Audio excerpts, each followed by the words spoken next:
السلام علیکم ورحمۃ اللہ۔ وعلیکم السلام۔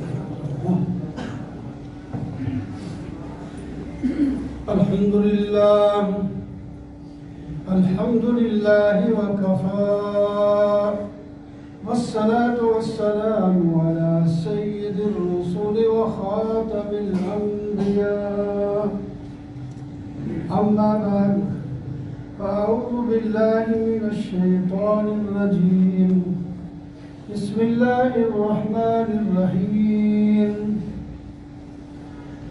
وَأَنِيبُوا إِلَىٰ رَبِّكُمْ وَأَسْلِمُوا لَهُ مِن قَبْلِ أَن يَأْتِيَكُمُ الْعَذَابُ ثُمَّ لَا تُنصَرُونَ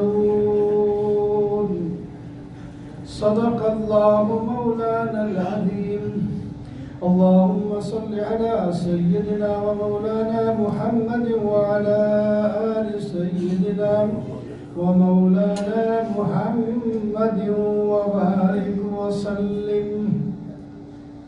محترم معزز سامعین، بزرگوں، دوستوں اور عزیزوں، سورہ زمر کی ایک آیت آپ کے سامنے تلاوت ہوئی جس میں اللہ تعالیٰ اپنے بندوں کو حکم دے رہے ہیں ان کے ہی فائدہ کریں۔ وہ حکم یہ ہے کہ انیبو، رجوع کرو، اپنے رب کی طرف رجوع کرو۔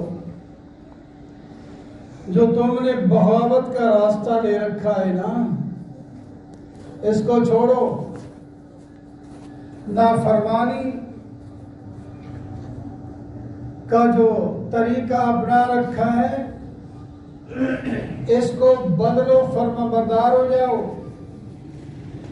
وَأَنِيبُوا، رجوع کر لو۔ وَأَسْلِمُوا لَهُ، اور اس کے سامنے جھک جاؤ،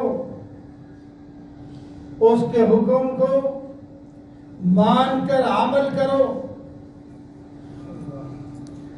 اور ذرا جلدی کرو۔ من قبل ان یأتیکم العذاب، اس سے پہلے کہ تمہارے اوپر عذاب آ جائے۔ ثم لا تنصرون، پھر تم مدد نہ کیے جاؤ۔ مہلت سے فائدہ اٹھاؤ۔ جو آدمی اللہ تعالیٰ کی طرف رجوع کرتا ہے، اللہ تعالیٰ اس کے گناہوں کو معاف فرما دیتا ہے۔ اس سے پہلی آیت میں فرمایا تھا لا تقنطوا من رحمت اللہ، اللہ کی رحمت سے نا امید نہ ہو۔ لا تقنطوا من رحمت اللہ ان اللہ یغفر الذنوب جميعا، اللہ تعالیٰ تمہارے سارے گناہ معاف کر دیں گے، لیکن کب؟ جب توبہ کریں گے، جب رجوع کریں گے، جب معافی مانگیں گے۔ معافی مانگیں گے تو اللہ تعالیٰ فرماتا ہے پھر میری رحمت سے نا امید نہ ہونا، میں تمہارے گناہوں کو معاف کر دوں گا، خواہ کتنے کیوں نہ ہو۔ حدیث پاک میں آتا ہے اگر کوئی آدمی گناہ کر کے اتنے زیادہ اس نے گناہ کر لی ہے کہ زمین اور آسمان کا خلا بھر جاتا ہے اس سے، یہ تھوڑا فاصلہ نہیں، اس کمرے کو کسی چیز سے بھرنا بڑا مشکل ہے، اس کمرے کو تو زمین اور آسمان کا خلا کتنا ہے، اتنے گناہ کر کے آئے، لیکن جب توبہ کرے گا تو میں زمین آسمان کو مغفرت سے بھر کے آؤں گا۔ اللہ سے تعلق جوڑنا چاہیے ہمیں، اللہ اپنے اللہ سے تعلق جوڑو، جس کے ہم بندے ہیں، وہیں سے سب کچھ ہوتا ہے۔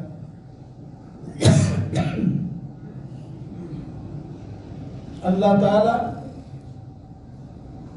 بڑے مہربان ہیں، وہ ارحم الراحمین، آپ وہ جملہ پڑھتے رہتے ہیں، برحمتک یا ارحم الراحمین دعا کے آخر میں پڑھو یا اللہ اپنی رحمت کے ساتھ یہ میری دعا قبول کر لے، تو سب رحم کرنے والوں سے بڑا ہی رحم کرنے والا ہے۔ یہ سچی بات ہے، یقین سے اللہ تعالیٰ سے مانگنا چاہیے، اور اللہ میاں خوش ہوتے ہیں۔ اللہ سے مانگو، اللہ میاں خوش ہوتے ہیں۔ کتنے خوش ہوتے ہیں آپ کئی دفعہ سن چکے ہیں، جس طرح ایک آدمی سفر کی حالت میں زاد راہ اونٹنی پر تھا، وہ اونٹنی سمیت گم گیا، اور جنگل کے لک و دک جنگل میں، سنسان جنگل میں جہاں خون خار جانور ہیں، وہاں وہ اکیلا بیٹھا ہے۔ اب اس کو موت کا یقین ہے کہ اب مر جاؤں گا، نہ کھانے پینے کی چیز ہے نہ کوئی حفاظت کی چیز ہے۔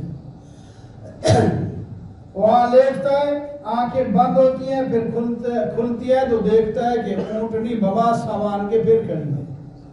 تو فرمایا اس بندے کو کتنی خوشی ہوگی، جتنی خوشی اس بندے کو اس کی اونٹنی اور سامان واپس ملنے پر ہوتی ہے، اللہ تعالیٰ کو کسی بندے کی توبہ سے اس سے بھی زیادہ خوشی ہوتی ہے۔ پھر اس سے کیوں نہ مان؟ اللہ تعالیٰ توبہ کرنے والے کو کبھی تانا نہیں دیتے کہ آج تک میری نافرمانی کی ہے، آج کس منہ سے میرے پاس آیا ہے، یہ اللہ تعالیٰ کبھی نہیں فرمائیں۔ خوش ہوتے۔ تو اس واسطے قرآن ہدایات میں یہ ساری چیزیں ہمیں حکم دیا جا رہا ہے، کوئی سنت کوئی نفل فرض تو چھوڑنا ہی نہیں۔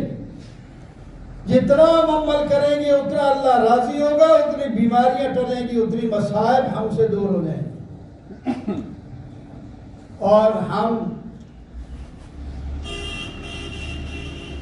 اللہ تعالیٰ نے دعاؤں کو قبول کرنے کا کئی جگہ وعدہ کیا ہے، اور ایک جگہ فرمایا قال ربکم ادعونی استجب لکم، لوگو مجھ سے دعا کرو میں تمہاری دعاؤں کو قبول کر لوں گا۔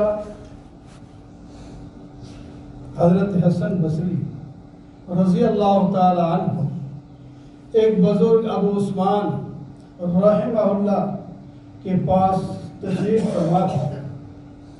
ایک شخص آیا اور وہ حضرت ابو عثمان بیمار تھے، ان کی بیمار کرسی کے لیے یہ بھی بیٹھے، اور بھی لوگ آئے، اور ایک ان میں سے آیا، اس نے کہا ابو عثمان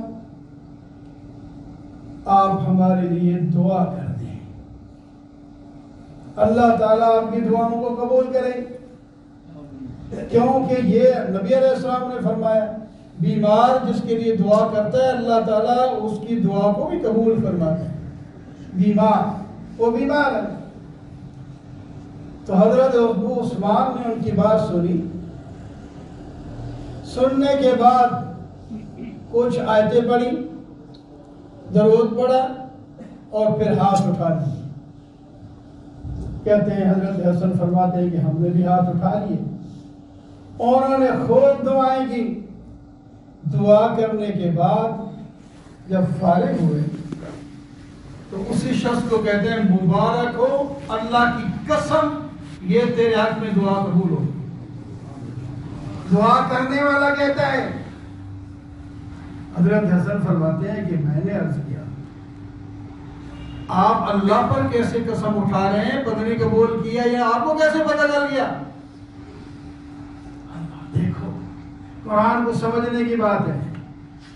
انہوں نے کہا حسن آپ جو میرے ساتھ بات کرتے ہیں نا، میں آپ کو سچا سمجھتا ہوں کہ یہ بات سچی کہہ رہے ہیں۔ آپ جب میرے ساتھ بات کرتے ہیں، کوئی بھی بات کرے تو میں یقین کرتا ہوں کہ آپ سچ کہہ رہے ہیں، کہ جب میں آپ کی بات کو سچا کہتا ہوں تو اپنے رب کی بات کو سچا کیوں نہ کہوں؟ میرے رب نے کہا قال ربکم ادعونی استجب لکم، تم مجھ سے مانگو میں تمہاری دعاؤں کو قبول کروں گا۔ جب اللہ میاں خود کہہ رہے ہیں کہ میں قبول کروں گا کہ میں کیسے یقین نہ کروں کہ میری دعا قبول نہیں ہوئی؟ اس واسطے میں قسم کھا کے کہہ سکتا ہوں دعا قبول ہے۔ اس یقین کے ساتھ ہمیں نہیں مانگنا چاہیے۔ دنیا تحت الاسباب ہے، جو اسباب اللہ تعالیٰ نے پیدا فرمائے ان کو استعمال کرو، لیکن یقین اللہ پر ہونا چاہیے۔ ان کو استعمال کرو۔ کھانا موجود ہے، بھوک لگی ہوئی ہے تو کھانا کھاؤ۔ یہ نہیں کہ اللہ بہت بھوک ویسے ختم کر دے، اللہ تعالیٰ تو ویسے بھی ختم کر سکتا ہے، لیکن اللہ کا حکم ہے کھانا جو ہے اس کو کھا لو۔ بھوک ختم تو میں کر دوں گا، لیکن یہ اسباب ہیں، بے شک بیماریوں کے لیے علاج ہیں، کرو، اور ان سے محافظت کے لیے جو اسباب ہیں ان کو بھی استعمال کرو، کسی نے نہیں روکا۔ لیکن دین کے بارے میں کسی چیز کو آگے پیچھے نہیں کر سکتے آپ۔ سنت کوئی کمزور چیز نہیں، سنت کی طاقت ایک واقعے سے آپ معلوم کر لیں۔ ایک غزوہ میں صحابہ کرام جہاد کر رہے ہیں، فتح نہیں ہو رہی، کئی دن گزر گئے، بار بار حملے ہو رہے ہیں، فتح ہی نہیں ہو رہی، سر جوڑ کے بیٹھ گئے۔ کیا ہوا؟ فتح کیوں نہیں ہو رہی؟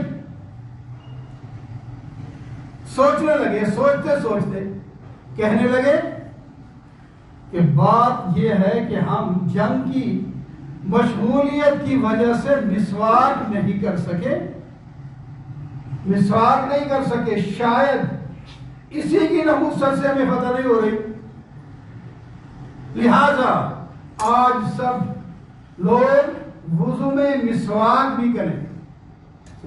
اور انہوں نے مسواک کی سنت کو اپنایا۔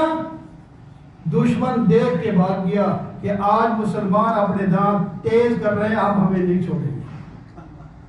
ہے سنت کی بات ہے، سنت ہے، سنت کو نہیں چھوڑنا، سنت کو اپناؤ، اللہ سے مانگو، سنت میں خیر ہوتی ہے۔ سنت یہاں ہے تو نہیں، لیکن سن رہے ہیں کہ فلاں مسجد بند، فلاں بار ملک میں بند ہو رہی ہے۔ مسجد اور بند اور مسلمان کرے بند، اس کا ایمان ہے کوئی؟ مسجد کو بند؟ میرا نبی کہہ رہا ہے اللہ صلی اللہ علیہ وسلم، میرا دل چاہتا ہے میں کسی بندے کو امام بناؤں، کسی صحابی کو، اپنے شاگرد کو، اور چند نوجوانوں کو لے کر جاؤں ان لوگوں کے گھر جو مسجد میں نماز پڑھنے کے لیے نہیں آتے، میں ان کو جلا کے چھوڑوں۔ تو آپ کا اتنا کہنے ہی گویا کہ عمل ہو گیا، لیکن اس واسطے نہیں کرتا کہ وہاں بچے بھی ہیں، عورتیں بھی ہیں جن کا مسجد میں آنا ضروری نہیں ہے۔ اس واسطے پتہ تو چل گیا نا مسجد کے اندر نماز جماعت کے ساتھ پڑھنے کی کتنی اہمیت ہے۔ ثواب تو اپنی جگہ رہا، ثواب تو ہے ہی، بہت زیادہ ثواب ملتا ہے، لیکن وہ لوگ جو کہہ رہے ہیں کہ مسجدیں بند کرو، یہ غلط ہے۔ مسجد ہی کے ساتھ تو ہمارا تعلق جڑے گا تو مسجد والے کے ساتھ تعلق جڑے گا، اللہ سے تعلق جڑے گا۔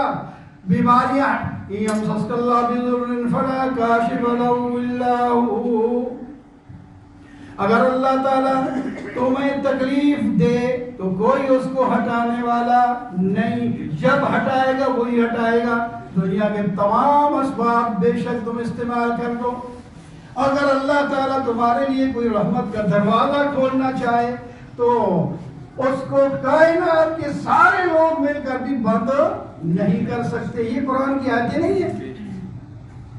شریعت کے دائرے کے اندر رہ کر پھر احتیاط کر رکھو، اس کا ہم انکار نہیں کرتے کہ کیوں میں ماسک پہنے ہیں یا کیوں یہ فلاں کیا ہے، پہنو، کوئی منع نہیں، پہناؤ، سارے پہنے، کوئی ایسی بات نہیں، لیکن کوئی دین کی کوئی بات جو ہے اس کو نہیں چھوڑنا۔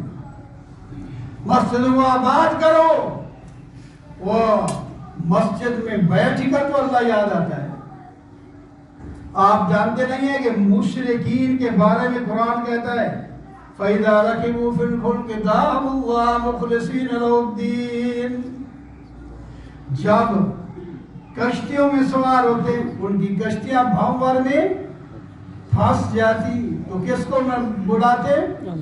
اللہ کو. لَئِنْ أَنْجَيْتَنَا مِنْ هَٰذِهِ لَنَكُونَنَّ مِنَ الشَّاكِرِينَ. اے اللہ آپ بت پڑ گئے جن کی پرستیں دن رات کرتے ہیں، وہ ان کو نہیں پکار رہے، پکارتے ہیں مشرک بھی اللہ کو. اگر تو نے ہمیں جو ہے کیا دے دی؟ نجات دے دی، تو ہم شکر گزار بندے بنے ہیں. تو مسلمان کو تو اللہ تعالی کا شکر گزار بندہ بن کے اپنی پہلی کوتاہیوں پر اللہ تعالیٰ فرماتے ہیں یا ایھا الذین آمنوا توبوا الی اللہ توبۃ نصوحا، ایمان والو تم توبہ کرو خالص توبہ. پھر کیا کریں گے؟ یغفر لکم، اللہ تعالیٰ تمہارے گناہ معاف کر دیں گے. جب گناہ معاف کر دیں گے تو مصائب بھی ٹال دیں گے. یہ جو مصیبت آئی ہوئی ہے پوری دنیا میں، یہ کہاں سے ٹلے گی؟ جس نے بھیجی ہے وہی ٹالے گا. اور وہ کیسے ٹالے گا؟ ہم مانگیں گے. یہ ہمیں تنبیہ کے لیے آئی ہے. میں جو آیت پڑھی ہے اس سے پہلے کہ عذاب آ جائے، ابھی تو بس باتیں ہیں نا، تھوڑا بھائی موتیں پتہ نہیں کتنی آتی رہتی ہے روزانہ، کتنے اور بیماریوں میں تو مر رہے ہیں. اور یاد رکھیں جو وبا میں بیماری میں شہید مر جائے اس کو شہادت کا ثواب بھی ملتا ہے، وہ شہید ہوتا ہے، شہید. اور تنبیہ ہوتی ہے باقیوں کو، تنبیہ ہوتی ہے. تو اللہ کی طرف ہم رجوع کریں، اللہ کی طرف ہم رجوع کریں، اللہ تعالیٰ کی طرف ہم رجوع کریں. تو رجوع کیسے کریں؟ نمازوں کو 5 وقت جماعت کے ساتھ پڑھیں، اور اس کے ساتھ نفل بھی پڑھیں، اور اس کے ساتھ صدقہ خیرات بھی کریں. نبی علیہ الصلوۃ والسلام نے فرمایا صدقہ اللہ کے غضب کو ٹھنڈا کر دیتا ہے.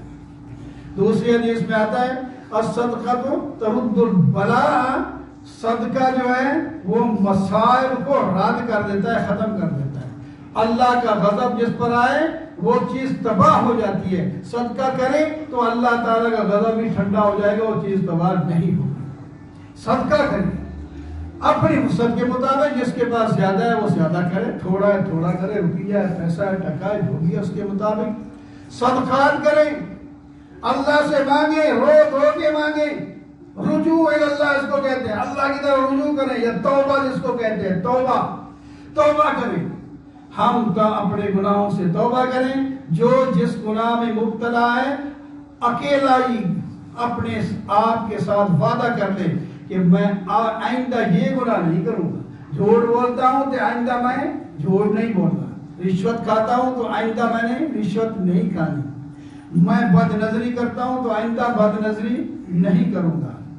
گناہوں کی وجہ سے عذاب آتے ہیں. جس طرح کی حدیث میں ابھی پہلے مجھ سے سن رہے تھے، جب کسی قوم میں بے حیائی عام ہو جاتی ہے، اللہ تعالیٰ ان کو طاعون جیسی بیماری میں مبتلا کرتے ہیں. اور ایسی بیماریاں اس قوم میں آتی ہیں جو انہوں نے پہلے اپنے باپ دادوں میں سنی تک نہیں ہوگی کہ پہلے یہ بیماریاں. کرونا پہلے سنا ہے آپ نے؟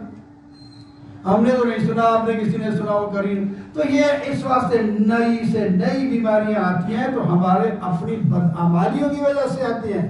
اس واسطے رجوع اللہ، اللہ سے مانگیں، اللہ سے مانگیں، اللہ سے مانگیں. اللہ تعالی ہم سب کو ضرور نجات دے گا، ہمیں پورا یقین ہونا چاہیے. وَأَقُولُ قَوْلِي هَٰذَا